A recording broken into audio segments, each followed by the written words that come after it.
Bismillahirrahmanirrahim. Assalamualaikum warahmatullahi wabarakatuh.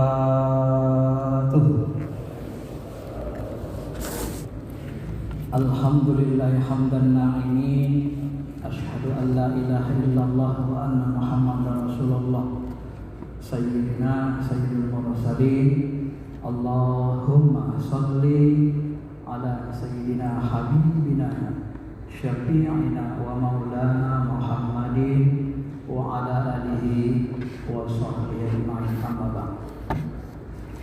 Ma'asyiral muslimin, jamaah shaimin shaimat yang dirahmati Allah.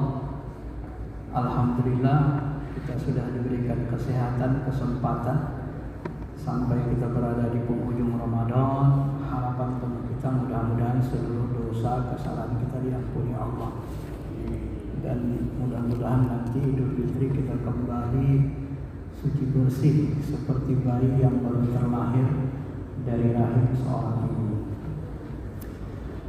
Zakat secara bahasa di dalam kitab fikih Islam Mu'adilatuh oleh Wahab Al-Heli diartikan an-namu wa ziyadah, tumbuh dan bertambah, berkembang. Kadang-kadang juga diartikan toharah, bersih. Maka Allah katakan qad aflaha man zakkaha, sungguh beruntunglah orang yang mensucikan. Memang dari sisi bahasa ini kita akan melihat sedekah itu namu, dia akan tumbuh, membuat harta kita makin banyak di sisi Allah di akhirat. Wa ziyadah, dan dia bertambah. Orang yang tidak percaya sedekahnya bertambah nanti di akhirat, ini bahagian dari kekufuran. Karena Allah sudah berjanji dia akan membalas sedekah itu. Walaupun kita tidak setuju kalau ada orang yang menjanjikan balasan dunia untuk sedekah, itu bahagian dari penyimpangan. Karena balasan sedekah yang benar itu adalah balasan akhirat. Balasan di dunia itu hak Allah, mau diberikan persekot atau tidak, dan kita tidak boleh sebenarnya berinfak. Wala tamnun wastaksir, jangan kamu memberi dengan berharap diberi orang lebih banyak lagi di dunia. Ma'asyiral muslimin, jemaah Bapak Ibu yang dirahmati Allah Subhanahu wa taala. Nah, adapun fungsi zakat ini, beliau mengatakan hikmah zakat ini banyak. Salah satunya atau beberapa dari hikmahnya itu, dalam kehidupan ini sering terlalu tapaut bainan nas bil arzaq wal mawahib. Kadang-kadang kehidupan kita ini akan terjadi tapaut, sembraut, sadar atau tidak sadar. Ma'asyiral muslimin, kita orang yang berpunya sebenarnya selalu menjalimi orang-orang lemah. Kita punya mobil, punya motor, asap mobil kita setiap hari buat polusi udara. Asap motor kita buat polusi udara. Siapa yang menanggung dari risikonya? Fakir miskin yang tidak punya apa-apa, pejalan kaki. Di samping itu, sebahagian mereka ada yang sakit paru-paru. Kenapa? Disebabkan mobil kita, disebabkan motor kita. Maka tanpa kita sadari, sebenarnya orang-orang berpunya ini banyak menjalimi orang lemah. Kita pekerjakan orang lemah 10 tahun, 20 tahun, kita semakin banyak hartanya, bertambah-tambah, bermiliar-miliar, bertriliun-triliun. Sementara buruh kita 10 tahun, 20 tahun kerja sama kita, hidupnya begitu-begitu saja. Sadarkah kita bahwa kita itu dikayakan, diberhartakan orang-orang fakir miskin? Hal tunsaruna wa turzaquna illa bidu'afaikum.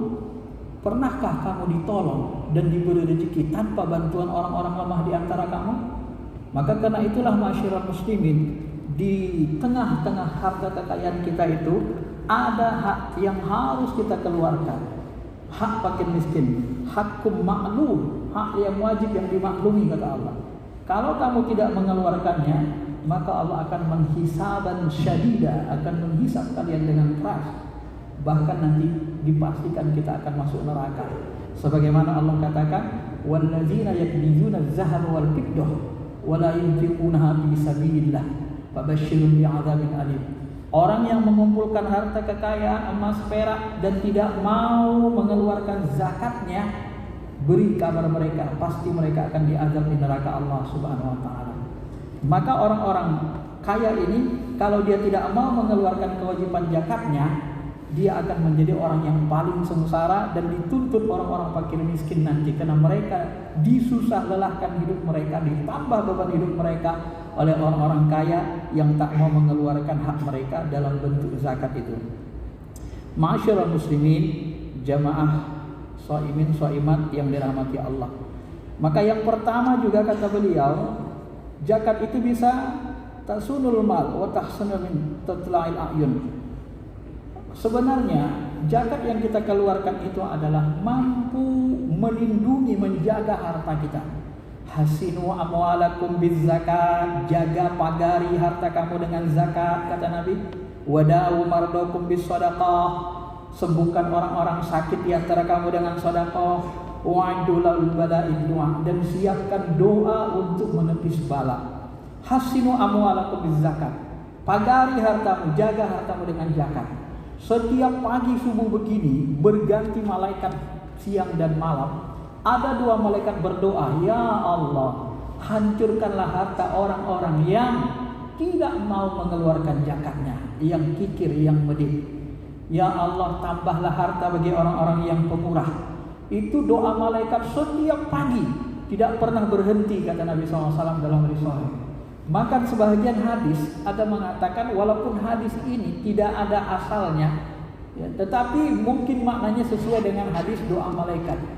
Tidak ada harta seseorang yang hancur kecuali disebabkan dia tidak berzakat. Maka salah satu yang menghancurkan kekayaan kita itu adalah karena kita pelit, tidak mengeluarkan zakat.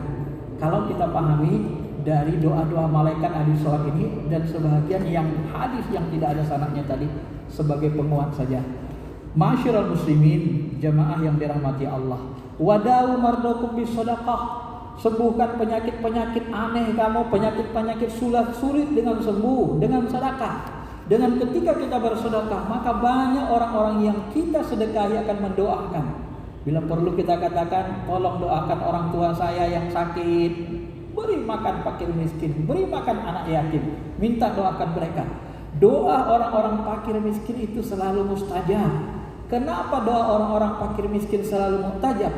Karena hati mereka selalu bergantung, berharap kepada pertolongan Allah. Ya, orang-orang kaya selalu lupa sama Allah karena nikmat. Dia tidak butuh apa-apapun. Sehingga dalam sebuah hadis Nabi mengatakan, seandainya tidak ada penyakit, niscaya orang-orang kaya di antara kamu ya tidak akan ingat Allah. Karena semua apa dia ada. Dia mau ini ada, mau ini ada. Tidak ada kesulitan hidup seolah-olah bagi dirinya. Tapi bagi orang-orang fakir, hanya untuk mempertahankan sejengkal perut pun mereka untuk bertahan hidup pun susah. Apalagi untuk berpikir yang lebih dari itu. Mereka akan kesulitan. Dan mereka selalu berdoa meminta kepada Allah, hatinya bergantung. Maka ketika Nabi Musa bertanya kepada Allah, ya Allah, di mana aku bisa menemuimu? Temuilah aku di tengah-tengah orang fakir dan miskin. Tahu kita, salah satu tabi'in terbaik namanya Uwais Al-Qarni. Khairat tabi'in Uwais, Sahih Muslim. Sebaik-baik umatku, sebaik-baik tabi'in adalah Uwais Al-Qarni. Tahukah kita apa amalan Uwais Al-Qarni? setelah diselidiki sebagian ulama, amalan Uwais Al-Qarni bukan hanya patuh taat kepada ibundanya, tetapi setelah diteliti, dia setiap hari bersedekah menghabiskan uangnya. Kalau uangnya di tangan tidak habis, dia tidak akan bisa tidur. Gak bisa tidur dia kalau uangnya masih ada di tangan. Maka dia cari orang-orang yang fakir untuk sedekahkan. Kenapa begitu? Ketika ditanya dia katakan, kalau nanti ada tetanggaku tidak makan, sementara aku tidur dalam kondisi memegang uang, aku tidak berani ditanya Allah, kenapa kau tidak infakkan hartamu? Nah, ini luar biasa, masyaallah muslimin. Sulit untuk kita langkahi, kita ikuti. Kenapa? Karena inilah derajat rohani beliau, wali kutub, terkenal di alam langit, ya, terkenal di langit tetapi tidak terkenal di bumi. Kenapa? Karena keikhlasan, ketulusan, kesucian hati beliau yang selalu berimpak, bersedekah, tidak peduli bahwa beliau itu dalam kondisi kesulitan. Makanya ciri-ciri wali itu adalah orang yang mutawakkilun. Kalau di dalam kitab Ibnu Qayyim disebut ciri-ciri wali ada 70.000 para wali. 70.000 para wali ini mereka hidupnya seperti burung. Seperti burung itu pagi cari makan, siang dapat makan, pulang nggak ada yang dipegang. Artinya apa? Kalau sudah dapat hari itu habis. Maka Nabi Muhammad SAW pun mirip seperti itu. Ya, ini yang paling sulit. Ini salah satu amalan wali yang paling sulit. Al-mutawakkilun. Mereka hidupnya hanya bergantung, bertawakal ke Allah saja. Tidak bergantung kepada selain Allah. Bahkan kepada harta pun mereka tidak akan meliriknya. Kalau banyak mereka sedekahkan. Bukankah Nabi SAW setiap Ramadan begini bersedekah seperti angin? Siapa yang minta langsung diberi sampai nggak ada lagi di tangan beliau. Ini luar biasa keimanannya. Kenapa? Karena mereka yakin apa yang kita infakkan itulah harta kita yang sebenarnya. Yang kita pegang, yang kita makan. Yang kita makan malah nanti masuk ke comberan, masuk ke toilet berwarna-warni. Tapi yang kita infakkan, kita sedekahkan, itulah harta kita sebenarnya. Itulah bekal kita di akhirat nanti. Maka Imam Al-Ghazali dalam bab sedekah zakat disebut, mengatakan, mengutip sebuah hadis, la yajtami'us suhha wal iman. Tidak akan bisa berkumpul kekikiran dan keimanan di dalam jiwa hati orang-orang beriman. Kenapa? Kalau kita kikir, kalau kita tak mau berzakat, itu berartinya kita kufur atau mendekat atau bisa dikatakan kafir. Kenapa dia mendekati kafir? Karena kita tak percaya dengan balasan akhirat. Kita mengira ketika kita zakatkan itu enggak dibalas Allah. Kita mengira kalau kita zakatkan enggak jadi bekal kita, makanya kita enggak keluarin. Kita mengira bahwa itu bukan harta kita.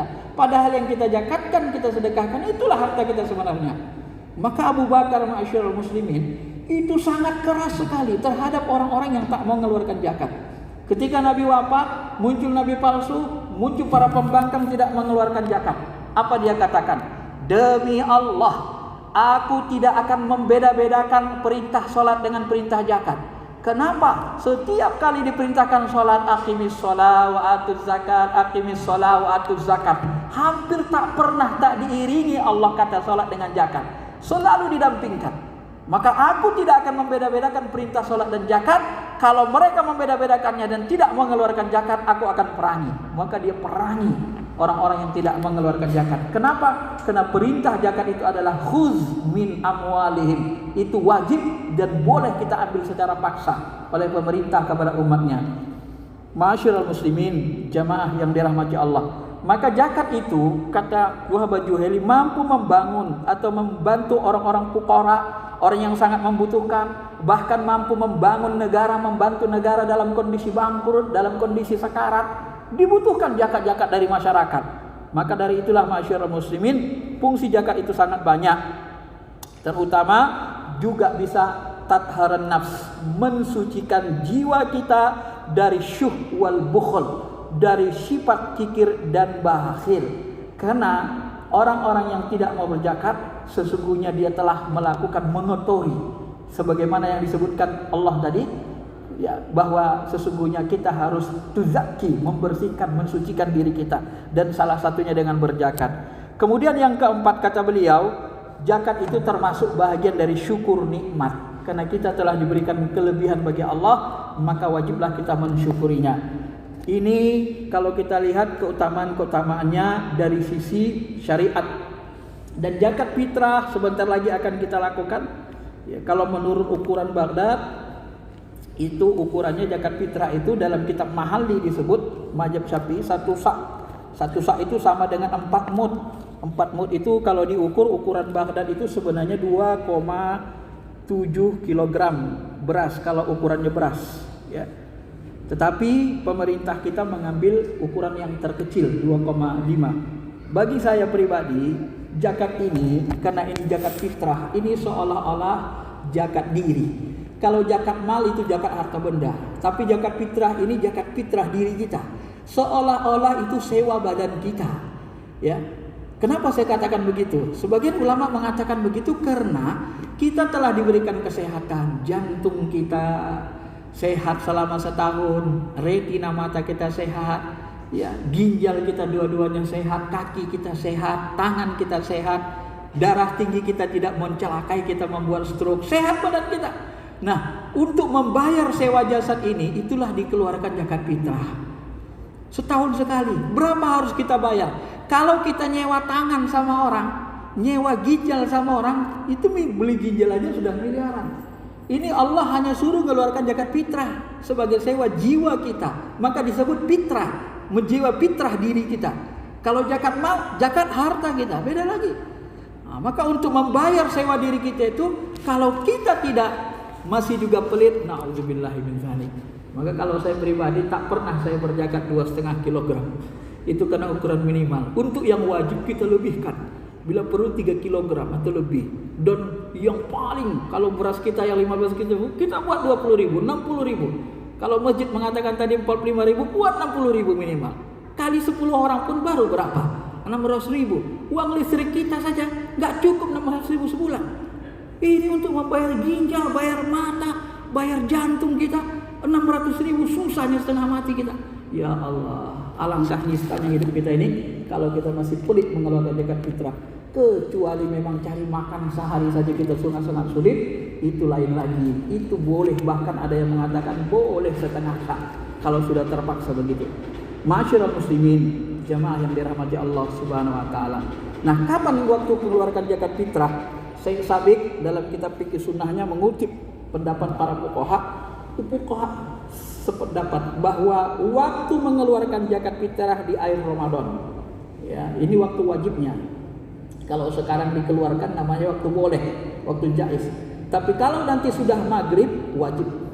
Itu waktu wajib sampai sebelum sholat Idul Fitri. Begitu selesai sholat Idul Fitri, kalau kita zakat itu sudah jatuh jadi sedekah. Menurut hadis sahih. Walaupun ada ulama mazhab Syafi'iyah mengatakan dihitung dalam 1 hari, hari kedua baru dihitung sedekah. Tapi itu pendapat. Kalau hadis sahihnya kita perhatikan, kalau sudah selesai sholat Idul Fitri maka sudah jatuh sedekah, tidak lagi bisa disebut zakat fitrah. Nah, ini waktu wajib perlu kita ketahui. Sebab apa? Sebab kalau anak kita lahir sebelum nanti lahir hari ini, maka dia wajib zakat fitrah. Tapi kalau lahir di lebaran kedua, nggak wajib lagi zakat fitrah. Karena waktunya sudah lewat, kan begitu. Ini yang penting untuk mengetahui ini. Satu lagi yang penting, bolehkah kita mengeluarkan zakat kepada saudara kita? Ini sering pertanyaan masyarakat. Misalnya kakak kita, abang kita, adik kita orang miskin, bolehkah kita mengeluarkan zakat kepada mereka? Nah, ternyata di kitab Mustafa Said Al-Khin itu disebutkan beliau, ya, beliau menyebut dalam fikih Manhaj ala Madzahibil Imam Syafi'i disebut bahwa sesungguhnya kalau menurut ulama Syafi'iyah itu boleh.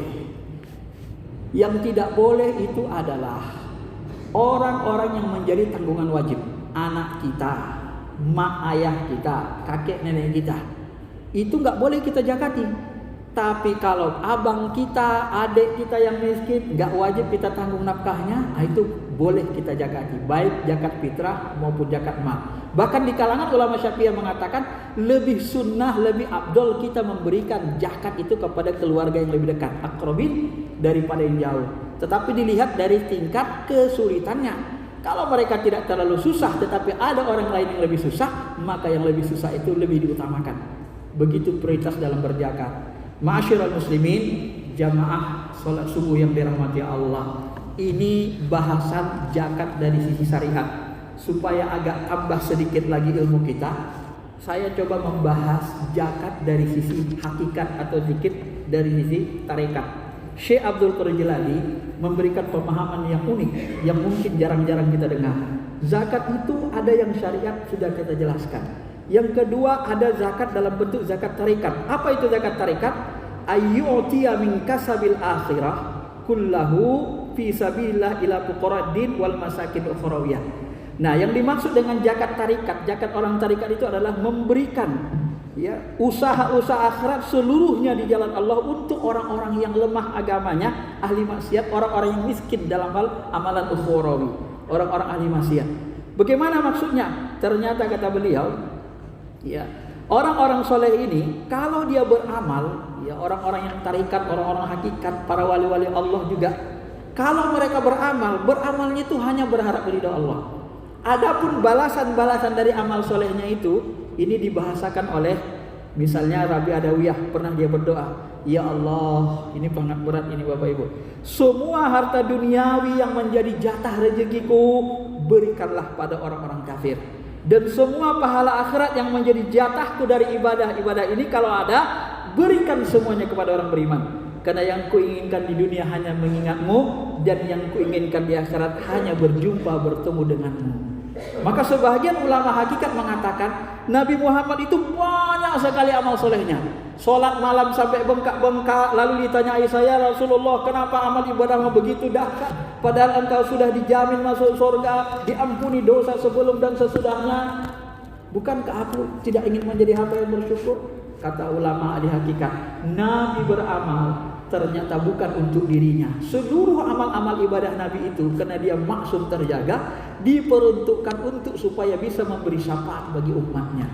Maka kata Syekh Abdul Qadir Jilani, orang-orang hakikat yang tinggi, para nabi, para wali-wali Allah itu ketika mereka beramal, seluruh pahala amal mereka itu diimpakkan, disedekahkan kepada ahli maksiat supaya dapat hidayah. Ya Allah, berkat aku mengamalkan ini, jika ada pahalanya, jadikanlah ini sebagai wasilah supaya memberi petunjuk bagi ahli maksiat yang datang kepadaku yang dia temui. Sampai beliau mengatakan, ini sama dengan hadis Nabi SAW, al-muflis fi amanillah ta'ala fid darain.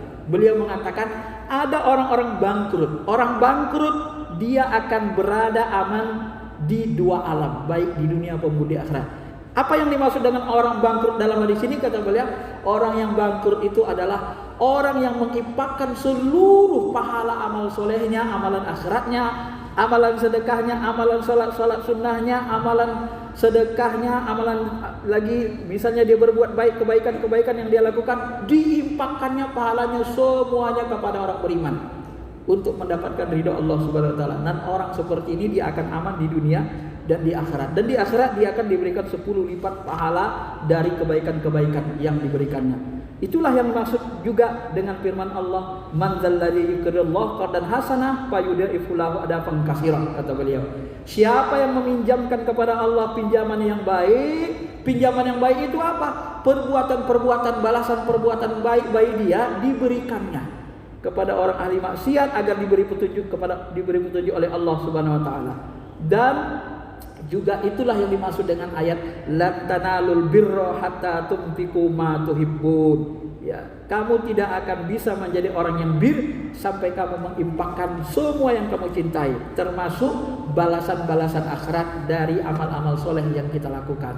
Nah, ini yang dimaksud dengan zakat tarikat atau zakat hakikat. Jadi zakat hakikat itu, tarikat itu tidak ada waktunya, setiap saat, tidak ada nisabnya. Tapi kalau zakat syariat dalam fikih saya sudah jelaskan tadi. Sedangkan zakat tarikat sebagai tambahan dari materi ini, inilah yang dikatakan Syekh Abdul Qadir Jilani. Kenapa? Karena para nabi, para wali sebenarnya yang mereka inginkan, seperti yang kata Nabi Adawiyah adalah di dunia mereka ingin zikir selalu bersama Allah, di akhirat pun mereka tak ingin surga. Surga udahlah untuk orang beriman aja. Aku lebih ingin selalu bersama Allah, menatap wajah Allah, bersama Allah di alam akhirat, di surga yang kata Syekh Abdul Qadir Jilani yang gak ada bidadarinya, yang ada hanya Allah di situ. Ini makom-makom yang tinggi. Kalau tak mampu memahaminya, tak mampu mengamalkannya, tak usah diamalkan. Amalkan saja yang syariat tadi.